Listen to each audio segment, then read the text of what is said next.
different backgrounds, different experiences, and different levels of motivation. Traditional teaching methods can leave them feeling confused, intimidated, left out, unheard, alone, discouraged. Top Hat's dynamic courseware helps you personalize your teaching to resonate with all students. In your lectures, in your assignments, and even in your textbooks.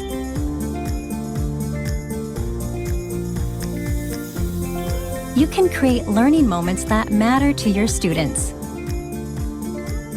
With 14 question types, you can drive real-time understanding, encourage active participation, and give every student a voice. The more your students engage with Top Hat, the more insights you get into their performance, giving you more opportunities to adapt your course as the semester unfolds. This helps students build confidence and drive better comprehension. How do we keep students engaged? The answer is right in front of you. Top Hat. Make every mind wonder.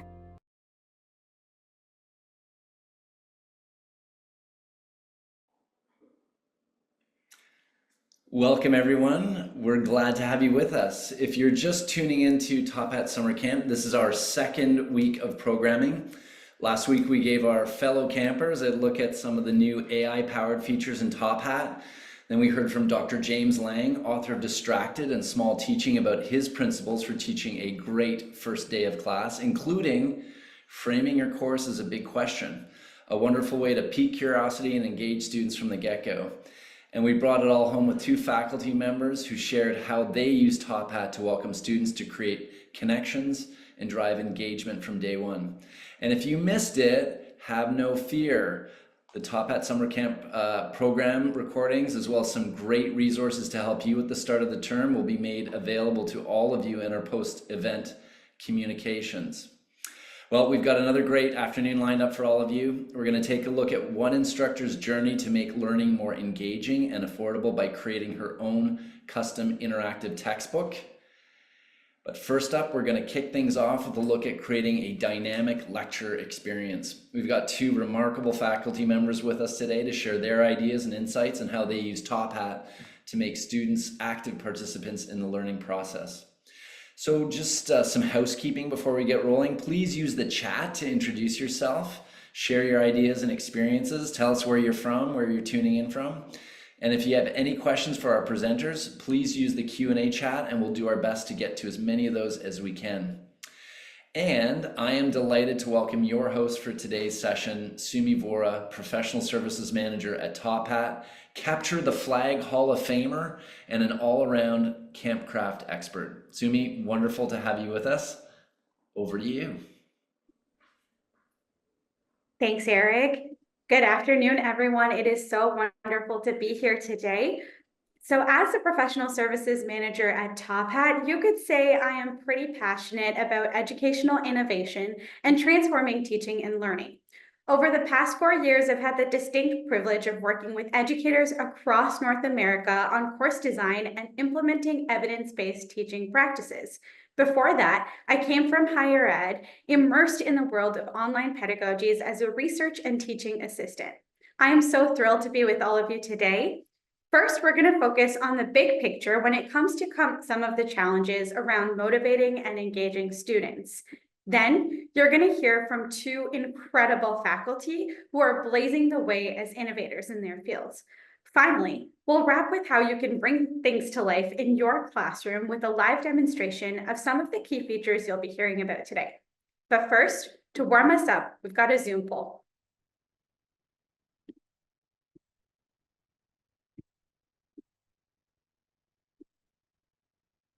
Fantastic. So you should see a poll on your screen here. And I want to ask you, how much do you agree with the following statement? Students' attention span is limited to about 10 to 15 minutes.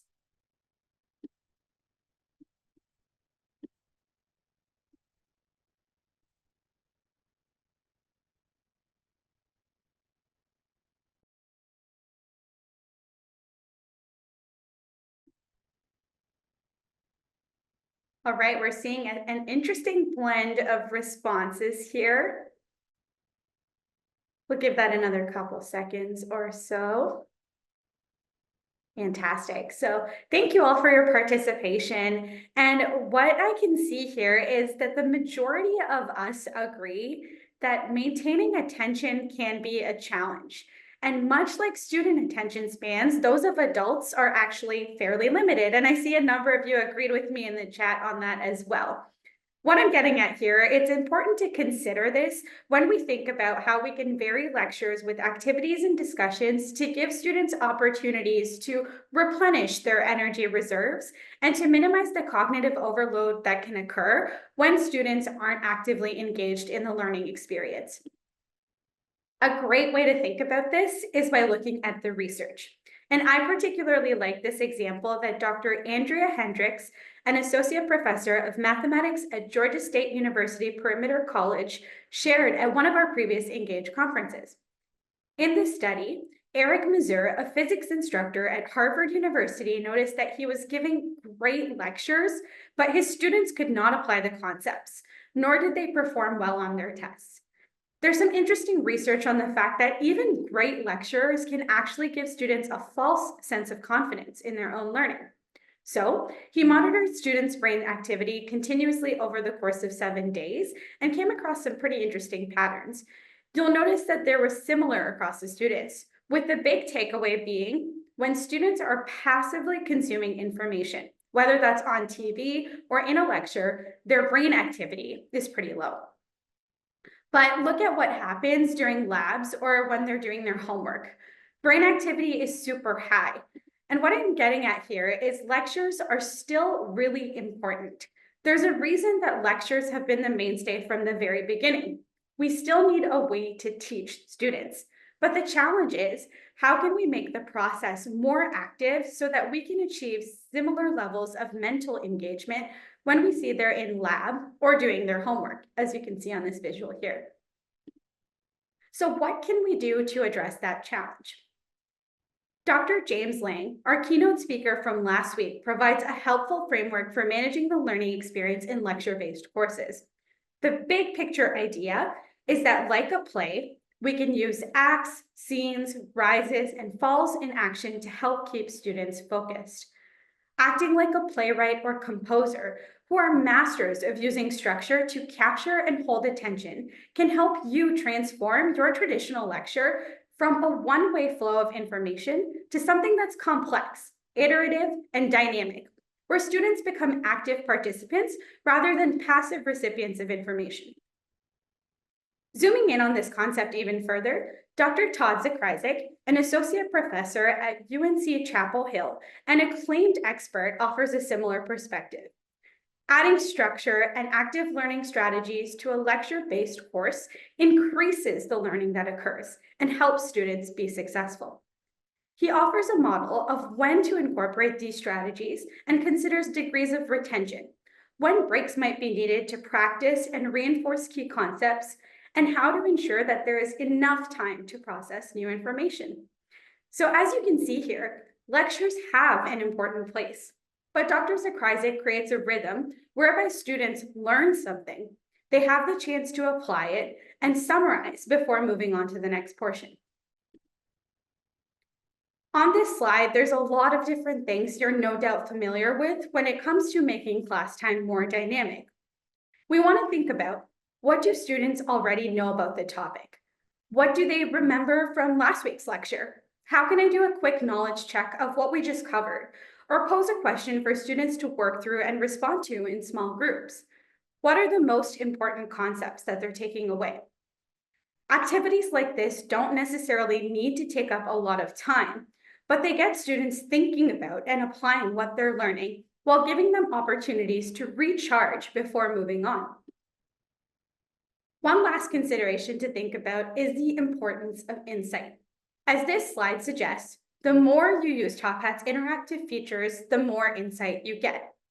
Making use of data from polls, quizzes, discussions, and other activities early and often is going to enhance your ability to be agile It's going to reinforce areas where students need the most support and maintain that two-way dialogue with your learners. And speaking of impact, there's no better example of these practices in action than the two educators we'll hear from today. First up is Dr. Joel Stink, Director of the Honors College at Louisiana Tech University, who will share how he uses Top Hat to help students grasp fundamentals and create a meaningful dialogue in the classroom. Joel, it's fantastic to have you with us today.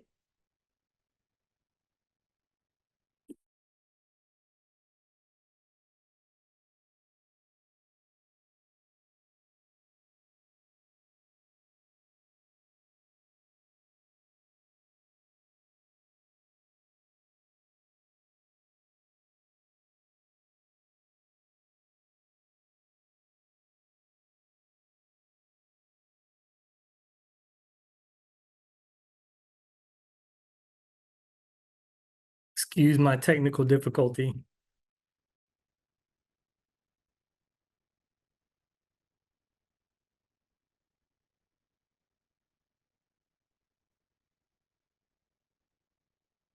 So thanks again, Sumi. Sorry about that technical difficulty. My name is Joel Stake, and as she mentioned, I am the director of the Honors College, and I'm excited to be sharing with you guys today a little bit about how I put this into practice in my classroom. I want to start with this quote, and it really frames what my teaching philosophy is, and it's from John Dewey, and it says this: the belief that all genuine education comes about through experience does not mean that all experiences are genuinely or equally educative. And I really think it's incumbent on us as faculty to create the type of environment or experience for our students that allows them to engage with the material in a way that is appropriate for their learning. And so this has become very important for me. And I want to just sort of walk you through what a day in my classroom looks like. And so for me, class time is purposeful. We need to be able to help our students engage in the content for our courses. They have access to so much information. I really feel like my job has become curating that information for them in a way that they get return on their investment in the time that they spend with me in class. And so here's what my class time looks like. It starts usually with a temperature check or a check-in. And this can be through a question in Top Hat, which I'll show you an example of in a few minutes, or it could just simply be engaging them in conversations. On a Monday morning, I usually teach my classes about 8 a.m. And so it's, hey, how was your weekend? Did you guys go through to the football game, soccer match? Like just kind of helping them orient themselves to class time. Or if it's a Friday, it's, hey, how's the weekend going? Or it's, hey, are you really ready today? We have some things we need to tackle, and how prepared are you? Once I go through this sort of temperature check-in, then it becomes, all right, let's talk about what we did last time. All right, so there's this review and retrieval time. Here's where we were at the last class period. Let's go through that information. Let's see if there are any gaps still that we can fill in as we get prepared to move into the next set of content that were there. This can usually, for me, be a short answer question. It can be a word cloud question in Top Hat. It can be matching questions. There are tons of tools that Top Hat has that allow us to just sort of just recount where we were and the important things that we did last time. As we move from that review and retrieval time, then it becomes, all right, here's where we were, here's where we are, and here's where we're going. And that mapping piece becomes really important, right? We want our students to be able to take what they did in the last class period and build on it as they move toward engaging the new content. And we still don't want to lose sight of the big picture, depending upon what types of courses you teach. Historically, I've taught general education classes, so non-majors biology classes. Most recently, I've taught anatomy and physiology classes. We want to make sure that the students don't miss the big picture for all of the little things of content that we build on through this processing. So that mapping piece becomes really important. Here's where we were, here's where we are, here's where we're going. And it's at that point that we can start to dig into the new content. We can start to build on, hopefully, the foundations from the previous class as we explore and introduce new content. Again, manageable pieces, right? Whether it's 5 to 10 minutes, or as my slide says, 15 to 20 minutes. Maybe I like my words a little more than I should, right? We want to give them manageable chunks of information.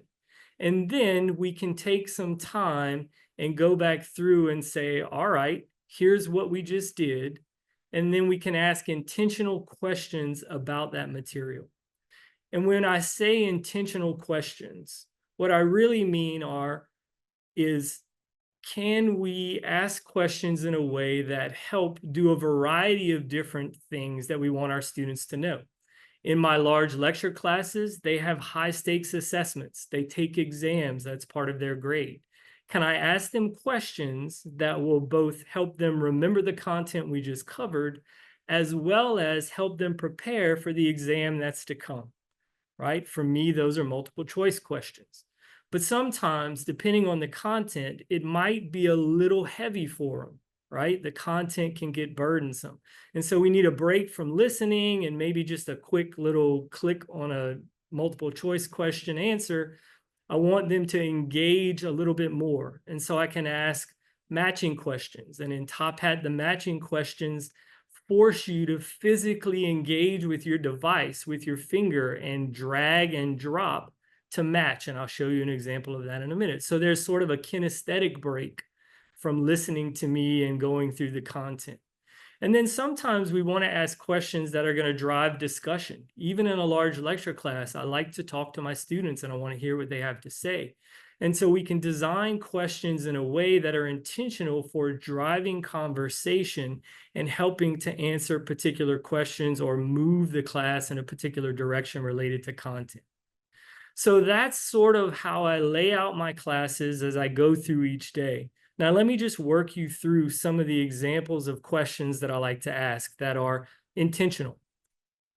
Here's a check-in question I like to use pretty regularly, right?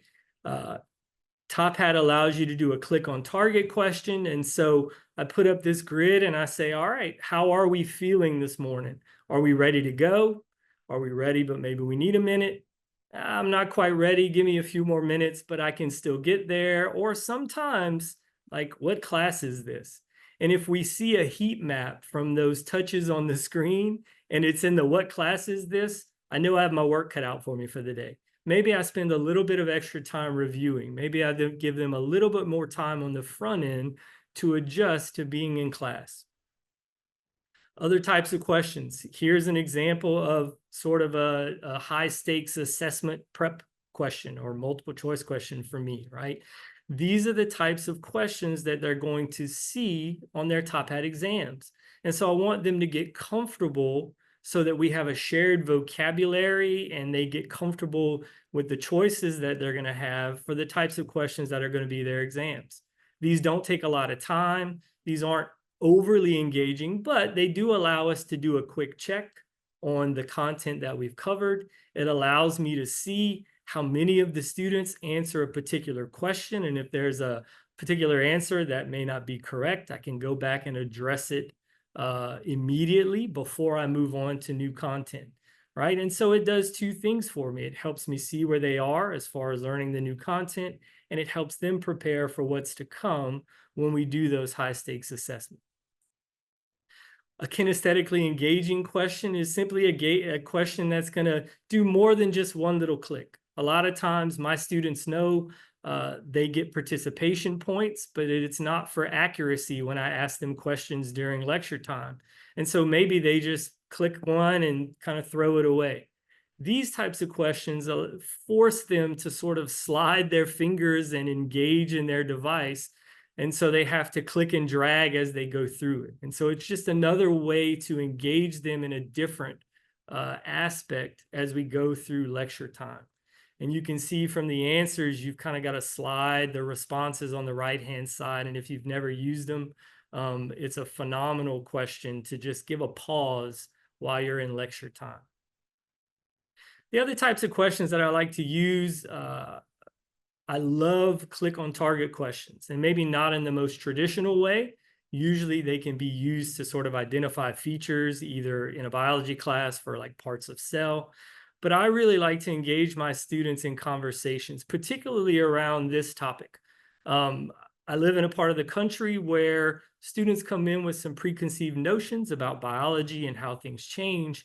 And I want to be able to have them engage in a conversation, particularly about evolution, that doesn't feel threatening. And so this is the way they typically are used to seeing the idea of evolution presented, right? It's either creation or evolution. I go through it. I ask them, all right, click and tell me where you're the most comfortable. And so this is real data from my class. You can see they lean toward the creation side. But in a biology class, we need to talk about change over time. And so I introduce them to this new idea, right? This is the creation evolution continuum, a resource from the National Center for the Study of Evolution, right? And it's more nuanced than just these two boxes that are a dichotomous choice. And so as I work them through these various ideas of how living things on Earth change, I can then ask them again, okay, find a place on the continuum. And what we see from the data in class is that we're probably a little closer than we think we are. It isn't that we're in these two separate boxes. It's that we're trying to make sense of things we're taught as we grow up with things we're taught when we go into science classrooms, right? And so again, it's just an additional way for me to engage my students, get a sense of a pulse of the classroom through these heat maps so that I can continue these conversations and help them engage the material in a more meaningful way. So I guess my key takeaways are this: when we have class time, right, let's plan that time with purpose, right? How can we, in that short period of time, engage them in the most meaningful way so that it is a genuine educational experience? Right? When we ask questions, when we pause for these breaks, can we be intentional about the types of questions? Is it that we want to prepare them for what the exam is going to be like? Is it that we want to drive discussion or make them feel like they're a part of a community? What is the intention behind the types of questions that we ask? And then mix it up. It doesn't always have to be multiple choice, right? We can use word clouds. We can use multiple choice, all the different types of questions that Top Hat offers as we go through this, so that our students are constantly engaged in what we're doing in that class.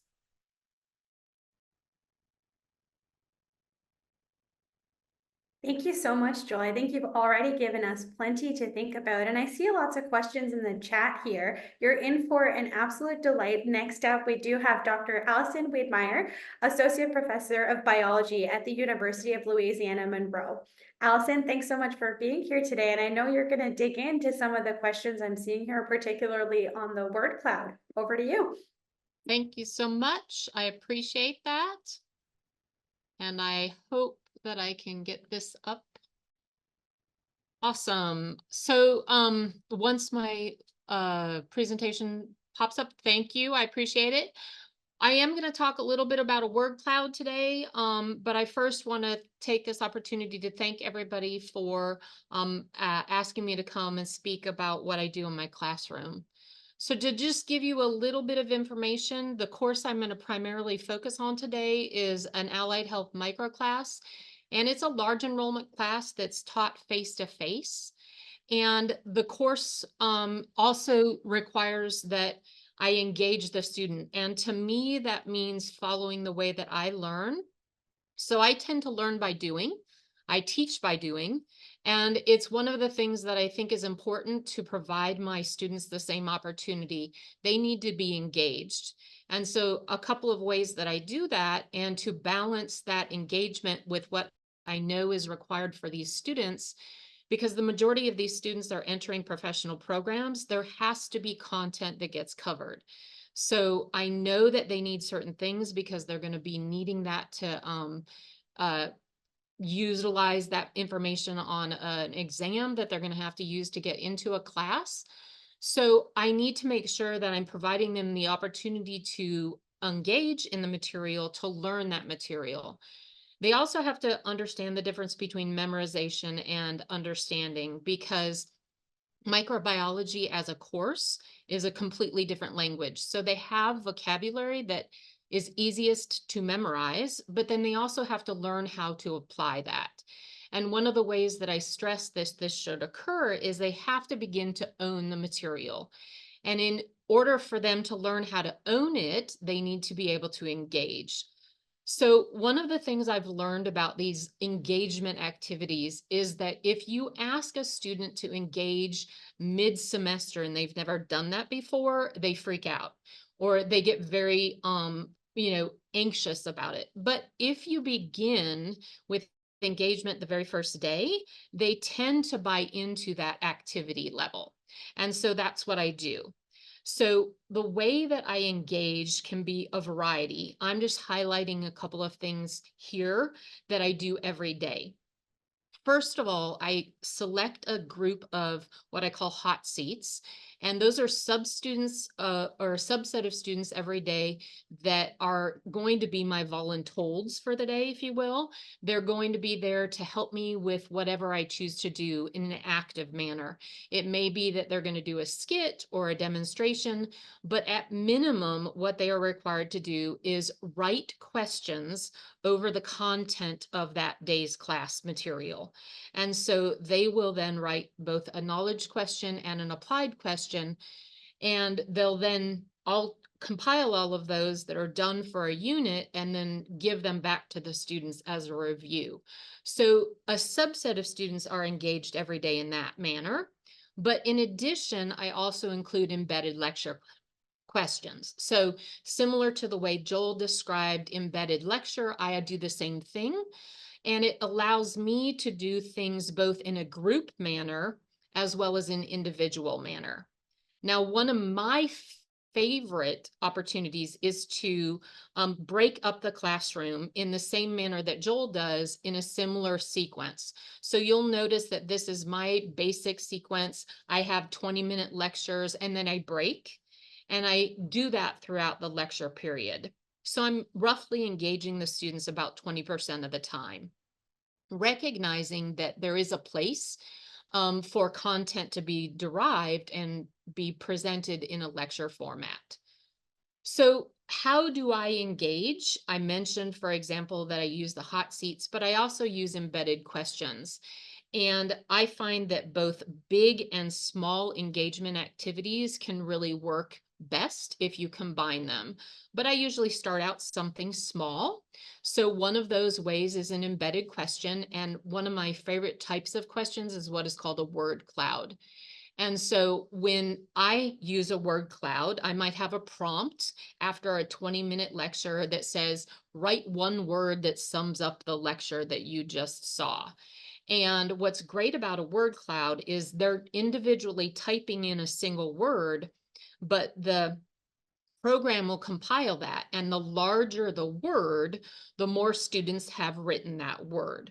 And so that immediately gives me the opportunity to see what the students are thinking.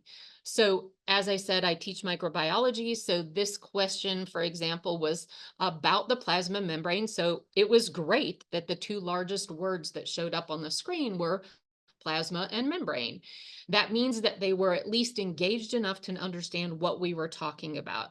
But you'll also notice that living showed up as a relatively large word, meaning that they were getting a concept about how the plasma membrane was important to a living organism. And so I can use that just as a quick tool to determine, what are people thinking? Okay. But it's also a way that you can jump off and use it in a couple of different ways. You can ask them, why was membrane the largest word? Okay. But you can also say to them, look, not everybody cued in on just the membrane as being important. There's a lot of other words here. So you can say, you're each going to individually take 10 words and create a word map or a concept map. How do these work together? Or you can use this in a group manner if you want to take a little bit more class time and you break them up and you say, okay, As a group, 4 people, you choose 10 words and try to create a word map. So it's a way for you to kind of jump off into something larger if you wanted to and take a little bit more class time. At minimum, this is a good way that they can just take a picture of this word map and use it as a review for vocabulary. So this is one of the best this is one of the best types of questions I find that students can kind of engage with. But I'm also a firm believer in allowing students to make some mistakes. In order for them to learn what is correct, they sometimes have to learn what is not correct. And so in order for them to be comfortable, I try to create an environment in which mistakes can be made at a low stake, so it doesn't really impact their overall grade. And one of the ways to do that is to use multiple choice question. So when I approach this, knowing that I may be encouraging mistake making, I tell students that I'm going to include misconceptions in my choices. So I let them know that if there's a misconception about this concept, it's likely to be a choice on a multiple choice. So I can then immediately see whether there are students that are thinking that this misconception is correct. So the top image shows you this is a question where either the entire class didn't understand the concept, which is also very important for me as an instructor, because then I can take a little bit more time and go back over that. Okay, or maybe they just didn't even understand the question. The bottom question shows you that the majority of students were choosing between two choices. And this is an opportunity for me to break and say, okay, I think we might be having some sort of a misunderstanding. So when this happens in my class, I usually tell students, take a minute, turn to your nearest neighbor and try to convince them that your choice was correct. You might think of this as a think, pair, share. And what's great about Top Hat is that it will allow you to clear the responses, okay, and then re-poll. And so sometimes that discussion that they had with their nearest neighbor works really well. And you'll see that they were able to really maybe cement an understanding because one of their classmates helped them kind of focus in on what might be correct. The other thing that can happen sometimes is that you'll get a class that goes the opposite direction. Instead of classmates actually helping them understand, the people that understand the misconception as correct will convince those that knew it right that they were wrong. Now, what's interesting about that means that those students that knew it correctly really weren't confident enough in their information to argue for it. And so this is where it comes back to me saying they really need to own the material. If they can explain it to somebody else, they usually know it well enough to kind of go beyond that memorization to the applied nature. And so it'll solidify their understanding. So when I use engagement activities, one of the things that I think is most important is you can do this in small increments, but you should start the very first day. So I get my students up and they're moving, or they're at minimum answering some sort of embedded lecture question that very first day. Because if you get them at the first day to do that, then it's less problematic as you move throughout the semester. The other thing is to realize you don't have to do giant overhauls to make big impacts. Small steps can lead to that over a semester. And I'm one of the proponents of, providing an environment where you have a judgment-free zone so that the errors that students undergo in terms of their learning, that can be beneficial to them. The other thing is when you think about active learning and engagement from the faculty perspective, sometimes it gets overwhelming. If you've never done it before, it can be very daunting to think about taking away content and letting students do something in the classroom. But don't be afraid to fail. I have done some amazingly wrong active learning things that taught me stuff, But what's cool about that is if you go in the next day and say, hey, we really tried to do that, it just didn't work well, they'll see that you can also make a mistake and learn from that mistake if you change it as you move forward.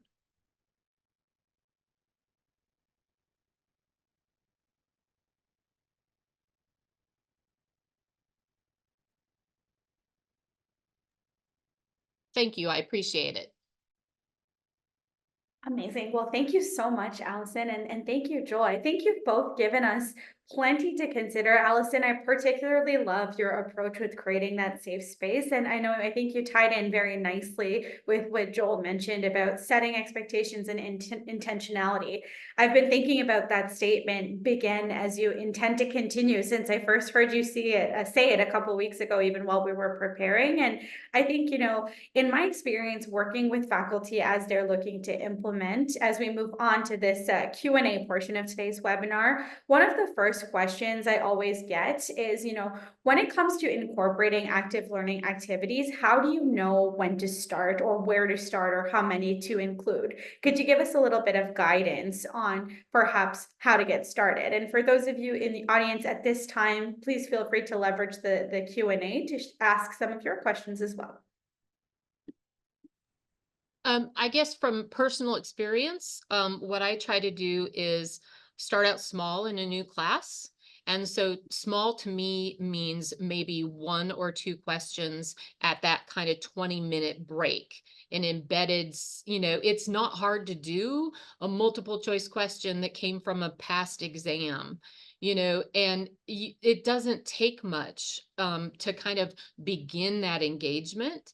And once you become familiar and comfortable doing it, it's a little daunting to give up control, for people that like to have an order. You never know what somebody's going to say to the response to a question. So it just takes you getting used to that. But that's really how I started, was just embedding small questions. And then as I got more used to it and more comfortable with it, I started to do, demonstrations and skits and, things that took a little bit larger time period. And it just was an easement, I guess, for me. I think that's an excellent point, and I particularly love what you mentioned, Allison, about starting small. And the fantastic thing about something like Top Hat is you have the ability to iterate over time. So you can incorporate a particular activity, see the impact and the direction it has with your class in particular, and continue to build upon the insights. Joel, is there anything that you would like to add there? No, I mean, I think Allison's right. You just, the first thing to do is just start one question at a time, and then you can build from there. I started with multiple choice questions, and then now I gravitate toward click on target questions, and you can just find new ways to incorporate those types of things in your classroom at your comfort level. And so the worst thing you can do is never do it. And so Perfect. And I think I remember seeing another prompt in the chat here about perhaps considering what kinds of questions to use. I think this was a little bit earlier in our conversation, but could you speak a little bit more to kind of your thinking behind selecting particular question types and ultimately tying that to discussion? yeah, I think for me, particularly with the creation evolution question, it's about helping students feel comfortable engaging material that maybe they have been told isn't correct, or that they're just unsure of. And so what click on target questions allow you to do is to see these heat maps. And so people can see the heat map in a visual way that helps them identify that they're not alone. And so it begins to help them engage and look around the classroom and say, oh, I have this idea about living things and how they change, and I'm not the only one. And then for me, it's a way to help the students understand that I'm not asking them to give up a portion of their life or their upbringing, but I do want them to understand what science is and how we approach it, so that they're comfortable going through the material. And so it does multiple things, introduces new concepts. It allows them to identify with others that share the same belief through the heat map. And it kind of brings us together as a class. And so for that discussion, that is probably the most effective way I've found to drive that, and then other question types, again, depends on what you are going to ask them to do in the future. You add those questions in to build towards what ultimately you're going to ask of them. That's absolutely fantastic. And Joel, I think you make an excellent point about not just insight as the instructor, but also just comfort in recognizing what other students might think or how they feel about a particular topic. And that brings us to another great question here for you, Allison. And if you could speak a little bit more to the voluntold activity, how do you typically facilitate that? Do students know that they will be voluntold for the class period beforehand?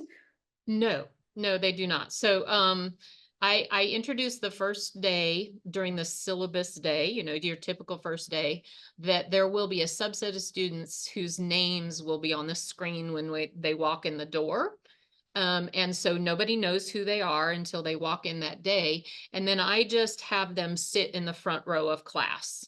And so they're close to me so that there's an engagement just by location, right? And I usually take, 3 or 4 minutes at the beginning of that lecture where they're my, helpers, if you will. And I describe what their responsibility is for that day. I ask, very casually sometimes, how was the weekend? Is the weather really nasty outside? Things to just engage them a little bit so that there's a comfort level. What it does for me, is I then know that I will have talked one-on-one with every student in the class at least once that semester.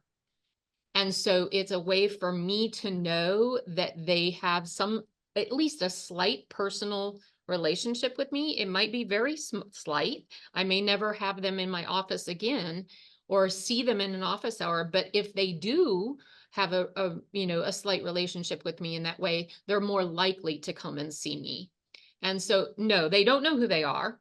And really, it can run the gamut as to what their duties are for that day. And so, but they all know they have to do it once through the semester. So that means that there's less anxiety because everybody gets to put on the hot seat at least once. I think that's wonderful. And I think you make an excellent point about building community. And, both of you called this out in terms of just giving students a voice and feeling like they have a stake in what's happening in the classroom, regardless of how big or how small the activity is. And that brings us to our next question here. And, folks are curious about, do you count Top Hat participation towards the students' overall course grades? And is it something that you require or just strongly encourage?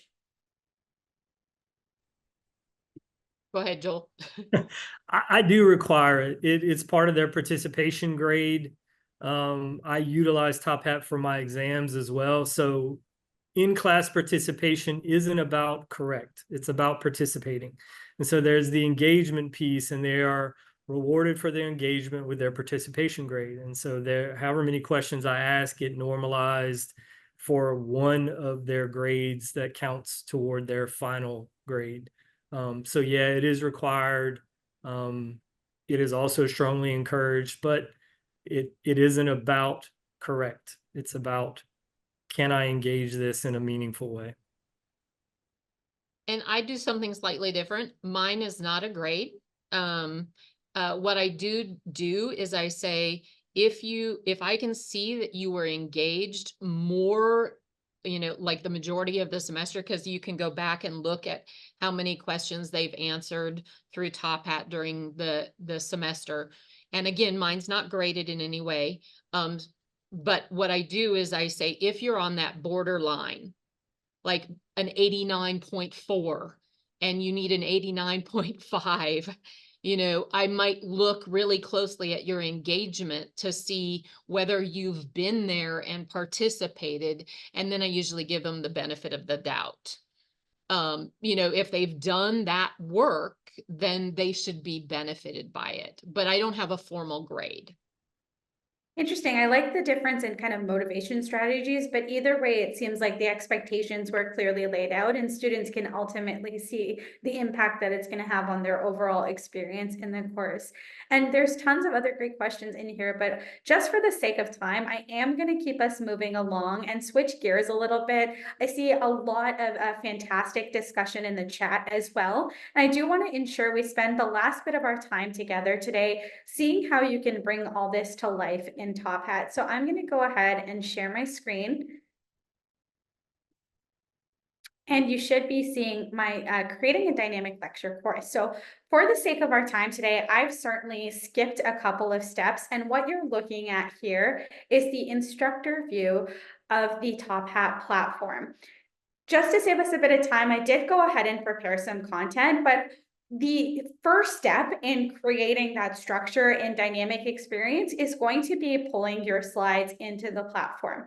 I'm going to go ahead and pull my presentation into Top Hat here, and you'll see that we support PowerPoint or PDF files. And while that continues processing in the background, I want to focus our attention on some of the interactive elements and the examples that Joel and Allison showed us today. So coming back to our Add to Course menu, I'm going to choose question or poll to start. And I want to draw your attention to the variety of different question types here. Joel mentioned this really early on in terms of intentional interaction and consciously thinking about the types of ways students can engage, whether that's kinesthetic or whether that's by a visual element, so students can see how others are responding. The fantastic thing about Top Hat questions is regardless of the question type, you will be able to allocate points for participation and or correctness. So you can decide whether these questions are going to be more reflective or participatory in nature, or if it's going to be an opportunity to assess comprehension. I'm going to start by building one of my favorite question types on the platform, which is the click on target. And I'm going to go ahead and title this a pulse check. And I'm going to enter the prompt, if you were, weather report, click on how you're feeling today. And I'm going to go ahead and upload my image here. For this particular question type, it requires that students place a target on the image to indicate how they feel, much like the creation evolution example. In this case, I don't actually have a correct area, but if I was in an anatomy course, I could throw up a diagram of the heart and ask them to identify the left ventricle. Or maybe in an economics course, you can ask students to think critically about a question and identify a point on the curve. Here, I want to use this exercise as a way to gauge how my students are feeling, not just to evaluate understanding, but to consciously think about how they feel about a particular topic. So I'm going to go ahead and pull that into my slides here that I've just uploaded.